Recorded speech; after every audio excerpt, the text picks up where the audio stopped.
आप कहते हैं कि हम टेंशन में हैं महाराज जी, बड़ी टेंशन है, टेंशन भी है, और आप कहते हैं कि हमारी गाड़ी भगवान चला रहे हैं, हमें भगवान पे भरोसा है। या तो भरोसा होगा या तो चिंता होगी, दोनों एक साथ कभी नहीं हो सकते, है ना। गाल भी फूल जाए, ठहाका भी लग जाए, दोनों एक साथ नहीं हो सकते। या तो टेंशन है, आपको टेंशन है तो भरोसा नहीं है, और भरोसा होगा तो फिर चिंता नहीं होगी। आप लोग क्यों नहीं भगवान पे भरोसा करते, क्यों नहीं भगवान पे विश्वास करते? महाभारत के युद्ध से क्यों नहीं सीखते? जैसे अर्जुन ने अपनी गाड़ी भगवान को सौंप दी, क्यों ना आप लोग भी अपने जीवन की गाड़ी भगवान को सौंप कर निश्चिंत हो जाओ, जो करेंगे भगवान करेंगे। मारने वाला है भगवान, बचाने वाला है भगवान। मारेगा भी वही, बचाएगा भी वही, भूखा भी वही रखेगा और पेट भर खवाएगा भी वही।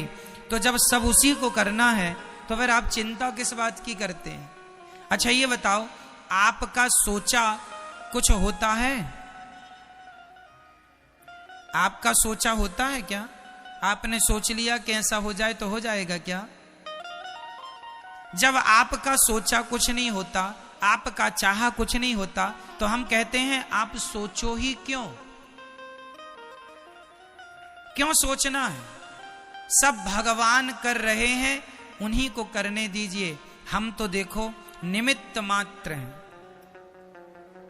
बार बार मैं इन शब्दों को दोहराता हूं ताकि आपको किसी भी प्रकार से समझ में ये बातें आ जाएं। हमारी सफलता के जिम्मेदार कौन है? भगवान चाह रहे हैं कि आप जीत जाएं, इसलिए जीत गए। यदि आप हार गए हैं, असफल हैं, तो ये सोचो कि ये भी ईश्वर की मर्जी है। उसकी मर्जी में यदि चलो वो मुझे असफल ही रखना चाहता तो मैं उसकी मर्जी में खुश रहूं। जैसे भगवान रखें, जैसे रखें राम जी, रहना चाहिए, और सीताराम सीताराम कहना चाहिए। हर हाल में खुश रहने की आदत बनाओ, टेंशन मुक्त रहो, चिंता मुक्त रहो। जो करेंगे भगवान अच्छा करेंगे।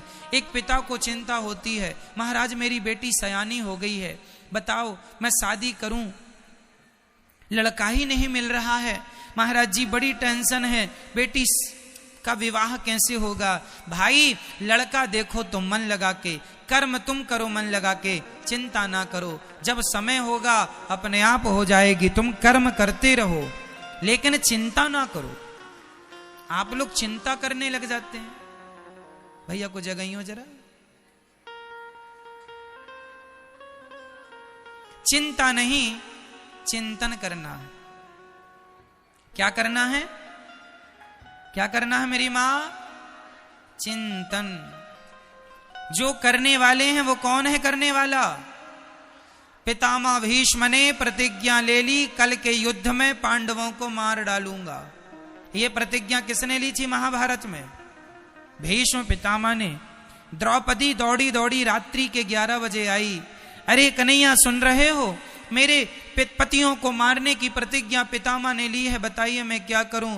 भगवान बोले तू जान, तेरे पति जाने मैं क्या करूं, मैं तो युद्ध लड़ ही नहीं रहा हूं। द्रौपदी बोली मेरे पतियों की, पितामह की प्रतिज्ञा कभी अधूरी नहीं होती, पितामह सदा अपनी प्रतिज्ञा को पूरी करते हैं। हे दीन बंधु, हे दीनानाथ, हे नंद नंदन, हे श्याम सुंदर, मेरे पतियों की रक्षा कीजिए। भगवान बोले चलो अर्जुन से बात करते हैं। अर्जुन के पास गए तो अर्जुन बढ़िया खर्राटे दे के सो रहे थे, खर्राटे मार रहे थे, बढ़िया गहरी नींद में सो रहे थे अर्जुन। भगवान ने जगाया, अर्जुन जागो। अर्जुन ने कहा क्या हुआ, क्यों जगा रहे हो आधी रात को? भगवान ने कहा कल के युद्ध में पितामह ने प्रतिज्ञा ली है, कल तुम्हें मरना होगा, पांडवों को मारने की प्रतिज्ञा पितामह ने ली, कोई योजना बनाओ, रणनीति बनाओ, कल का युद्ध कैसे करोगे? तुम सो रहे हो। अर्जुन ने कहा कन्हैया सोने दो, आप भी सो जाओ मेरे पास, यहीं सो जाओ। भगवान बोले क्यों, तुम्हें नींद आ रही है? कल के युद्ध में, कल निर्णायक युद्ध होने वाला है। पितामह भीष्म की प्रतिज्ञा कभी झूठी नहीं होती। अपने बचाव की कोई प्लानिंग क्यों नहीं करते? अर्जुन ने मुस्कुराते हुए कहा, कन्हैया, जिसके रक्षक आप हो उस व्यक्ति को चिंता करने की क्या जरूरत है? हम तो निश्चिंत सो रहे हैं, आपके भरोसे सो रहे हैं। हम तो आपके भरोसे सो रहे हैं कि हमारे रक्षक तो भगवान श्री कृष्ण हैं। आपके होते हुए पितामह हमें मार डालेंगे क्या? ये अर्जुन का क्या था? ये अर्जुन का क्या था? देखो, जहां विश्वास पुष्ट है, जहां विश्वास अधिक है, क्या वहां चिंता है? और जहां चिंता है मतलब वहां विश्वास। तो आप में से कितने लोगों को भगवान पर विश्वास है? यदि है तो फिर अब ये बताओ कि आप में से चिंता किस किस को है? मेरी मां, चिंता नहीं, सौंप दो, अब सौंप दिया इस जीवन का सब भार तुम्हारे हाथों में है। जीत तुम्हारे हाथों में है, हार तुम्हारे।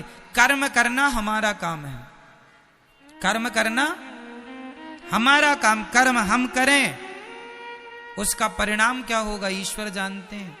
इसलिए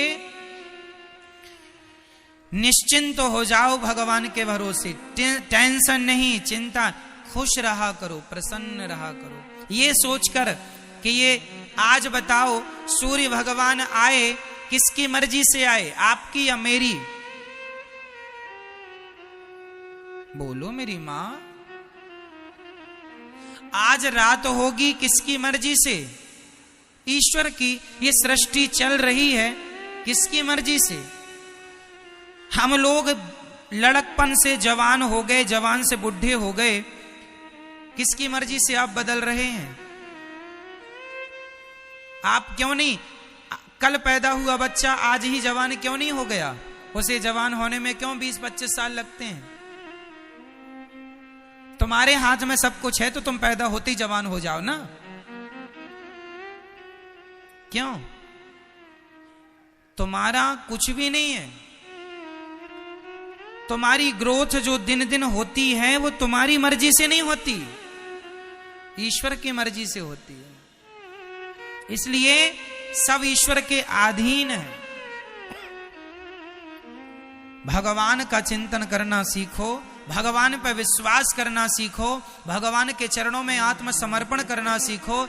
जब आप समर्पण कर देंगे तो आपकी गाड़ी भगवान ही चलाएंगे, उनके भरोसे खुश रहा करो बस। हम लोग अहंकार कर लेते हैं, जरा सा कमाने लग गए, जरा सा पैसा कमाने लग गए, हम कमा रहे हैं, हम पैसे वाले हैं, हम ये हैं वो हैं। अहंकार तो देखो आदमी का, आजकल का आदमी ना ऐसे चलता कैसे, ऐसे ऐसे अकड़ देखो जरा, ऐसे चलता है जैसे ये राजा हो, सब इसके गुलाम हैं। आप लोगों के पास कितना पैसा है? 10 लाख, 20 लाख, 1 करोड़, 10 करोड़, 50 करोड़, 1 अरब, 10 अरब, 100 अरब, कितना?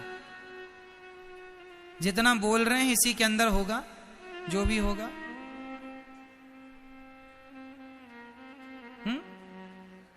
मेरी मां, रावण कितना धनवान था, उसके धन की कोई सीमा नहीं थी। सोने की लंका थी, सोने चांदी हीरे मोती के खजाने भर रखे थे। इतना बड़ा आदमी था रावण। पूछो जरा, कहां गई तुम्हारी वो लंका? रावण भैया, कहां गई तुम्हारी वो शान? कहां गई तुम्हारी वो अकड़? कहां गया तुम्हारा वो अहंकार? अहंकार रावण जैसों का ना टिका मेरी मां। जिनकी लंका सोने की थी तो हमारा और आपका अहंकार टिक जाएगा मैया? बोलो मेरी मां। इसलिए अहंकार ना हो। किस बात का अहंकार? आप लोगों को अहंकार है या नहीं?